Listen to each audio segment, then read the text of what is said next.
Mummy ഇത് എവിടെയാണെന്നറിയോ? നാട് പോലെ അല്ലേ? നോക്കിയേ എന്നൊക്കെ ഉണ്ടെന്ന്. ഇത് ഇതെന്നാ?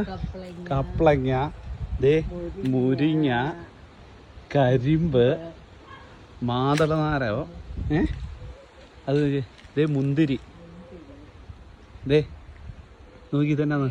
ഇത് പേര, ചീര, നമ്മുടെ നല്ല ചീര, പച്ചച്ചീര, പ്ലാവ്, ദേ കപ്പ കണ്ടോ, കപ്പ, ഇത് കണ്ടോ വാഴ. പിന്നെ ഇതേ മുളക്, ഇഷ്ടം പോലെ മുളക്. ഇപ്പം നമ്മുടെ നാട്ടിൽ കൂടെ യാത്ര ചെയ്യുന്ന പോലെയല്ലേ, പക്ഷേ ഇത് ഓസ്ട്രേലിയയിലെ പെർത്തിലാണ്. അവിടെ കപ്പ വയ്ക്കുന്നുണ്ടോ? കപ്പ കമ്പ് വെച്ചാലുണ്ടോ?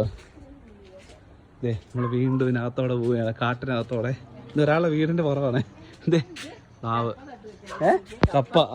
മമ്മിക്ക് ഭയങ്കര സന്തോഷമായി, നാട്ടിൽ വന്ന് പ്രതിനിധിയാന്ന് പറഞ്ഞു. ഇത് കേട്ടോ വാഴ വയ്ക്കുന്നുണ്ടോ? നല്ല സൂപ്പറായിട്ട്. ദേ അതിശയം, ദേ പ്ലാവ് നിൽക്കുന്നു കണ്ടോ, പ്ലാവ് നിൽക്കുന്നത് കണ്ടോ? അതെ നല്ല അടിപൊളിത്തെ എന്നാ തണലാ നോക്കിയേ. ഇതുണ്ടോ പ്ലാവ്, ചക്ക കിടക്കുന്ന ഇതുണ്ട്. ഇത്രയും വലിയ ചക്ക ആയിട്ടുള്ളൂ. അത് മാക്സിമം ആണെന്ന് തോന്നുന്നു. അല്ല മാക്സിമം അല്ല, ഇത് പിഞ്ച.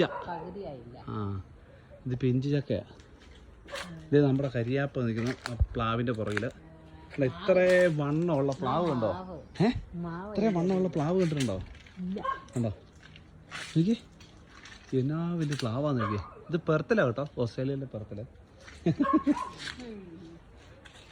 എല്ലാ സാധനം നമ്മുടെ നാട്ടിൽ നിന്നാലേ കണ്ടോ, പ്ലാവ് മരം, വലിയ വമ്പനൊരു പ്ലാവ്. ഇത് അങ്ങ് വരെ പ്ലാവിൻ്റെ പൊക്കം. എന്നാ പറയാനാ പറ. ഇതെല്ലാം നമ്മുടെ സ്വന്തം പെർത്ത്. പ്ലാവേലൊന്ന് കയറിയാലോ മമ്മി?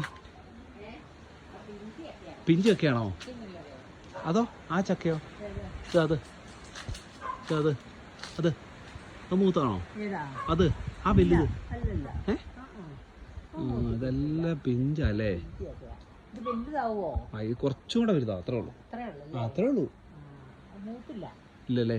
ഇത് കണ്ടോ പ്ലാവിൻ്റെ പൊക്കം കണ്ടോ?